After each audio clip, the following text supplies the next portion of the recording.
Hey everyone, Jill and Rob with Michigan Mortgage. Just wanted to come today to talk to you guys a little bit about what the rest of the 2020 market looks like in real estate, when it comes to employment, rates, things that impact you, because that's kind of the question we've been getting lately is what do you think is going to happen the rest of the year? So lots of questions about the market in general, how COVID has affected how you do financing, what's happening with rates and things like that. So what should we start with?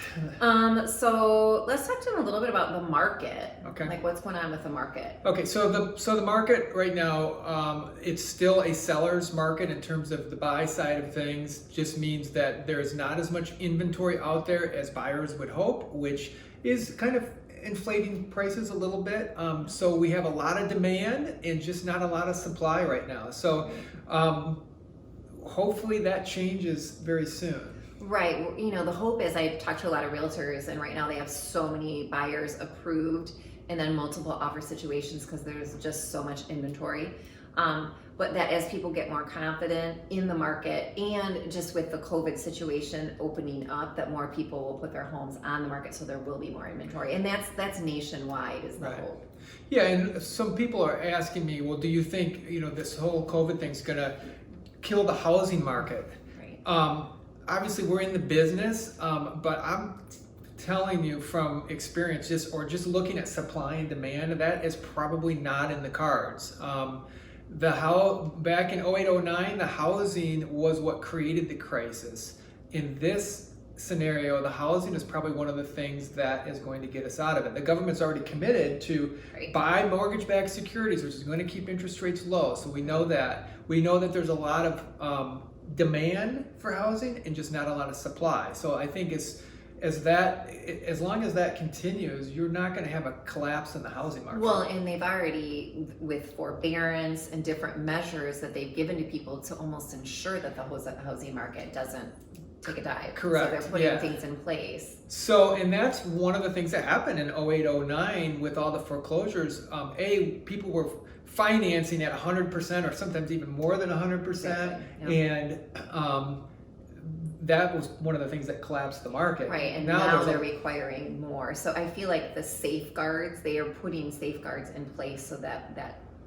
Yeah, and they're making sure that people, with the forbearance programs, they're making sure people aren't losing their homes. So yeah, I don't see that being in the cards as a collapse for sure. Let's talk about interest rates in general. So one of the questions that people ask me is, do you think the rates are going to go lower, or do you think they're going to stay around the same? And I know we don't have a crystal ball and we can't speak to that, but you can look at all of the indicators to kind of get an idea. Yeah, so the interest rates are as low as they've ever been right now. Could they go lower? They could go lower.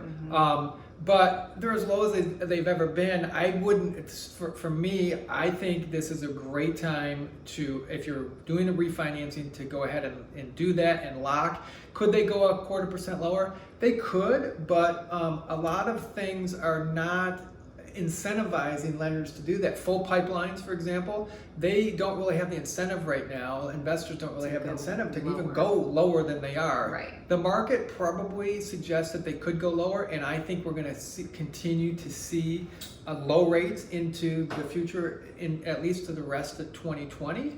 But yeah, interest rates are really, really low, really good. Okay. Awesome.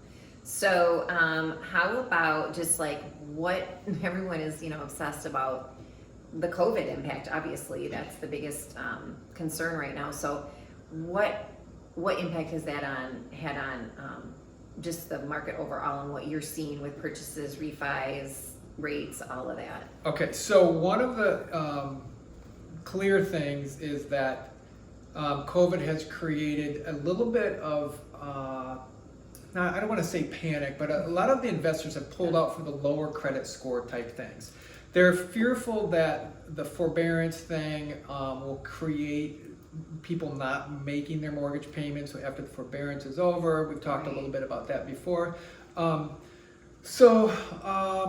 There is a little bit of that fear. So lower credit scores have taken a little bit of a hit, and sometimes those folks can't get financing. But for the most part, if you have a W-2 income, your income is stable, or you're on a salary and you're back to work, it's really business as usual. We may have to verify that you are, fully employed. We may have to have verification of income closer to the closing date. Right, Um, and that's typical, right? So just so people know, it's pretty much the same process as it's always been, but there might be a couple more checks towards the end of the process Correct. to make sure, because the investors want to make sure everything's okay with employment, because it's so fluid and things are changing so quickly, right, for people? That's true. Now, there are some job types that are really affected. So, for example, hospitality industry, anybody that's been on commission income, or we're trying to use overtime income, and especially self-employed people. So what they've basically done is, if you were off work and you're self-employed, or you're sort of a commission type income, they're going to get your year-to-date income for this year, and they're going to average that rather than the history of the past 2 years, because they're fearful that people aren't going to be making the same amount of money that they were before. So it is more difficult if you are commission, or if you've been off work, or if you're trying to use overtime or self-employed. So say you're a commission person, or you're in the hospitality industry and you're not certain what to do, and you're like, I don't even know if I can get a loan right now, or I'm unemployed for a couple months. What's the best thing that they can do to figure out what to do in their situation?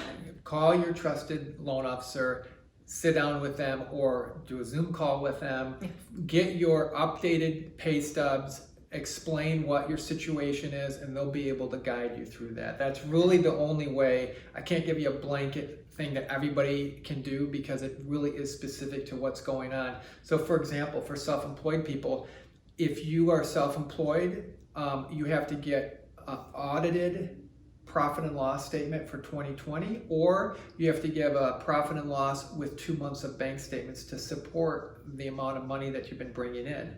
So that's a big deal. Yeah. So it's really specific to what you do. So you want to make sure you're working with someone who's working with a lot of different situations, so they know how to advise. Yep. Okay. Great. What about so self-employed, is that different from commission, or is that the same? Yeah, so really the self-employed is like what I just told you there. So they may have some additional profit and loss stuff. Commission, they are going to be looking at your year-to-date income for commission. They won't obviously require you to get a profit and loss statement, because you don't have one, but to be able to try to average your income over the last 2 years is they're not going to treat that the same. Right. So there's a few more, people that are in the food industry. right? Okay. Yep. All right. Anything else? So no, that's about it. Again, definitely the market's not falling. It's really, really hot right now. We don't see that changing at all. We hope that there's more inventory out there for the purchase side of things. For refinances, make sure you're getting your information into your lender.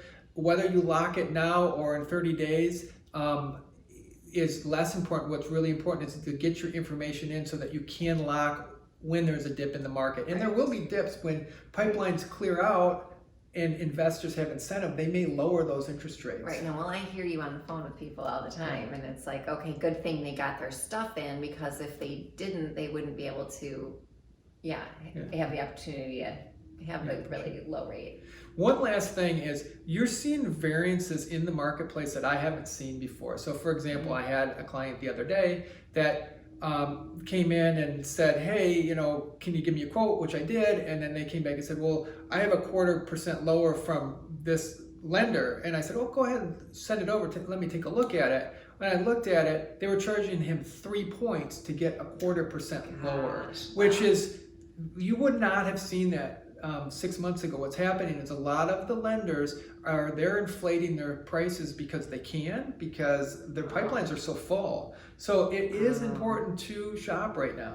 And analyze and make sure and have someone who's honest and been in the business a long time, that you that's can the key. talk to a couple people who use them, right? Yeah, that's the key. The referral thing. Yeah, that's the key. Well, great. Well, you guys, as always, if you have any questions, we have loan officers in Holland, Muskegon, Grand Haven, Spring Lake, all over West Michigan who,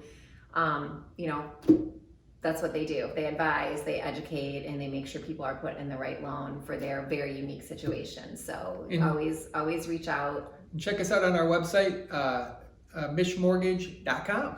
Thanks. Have a great day.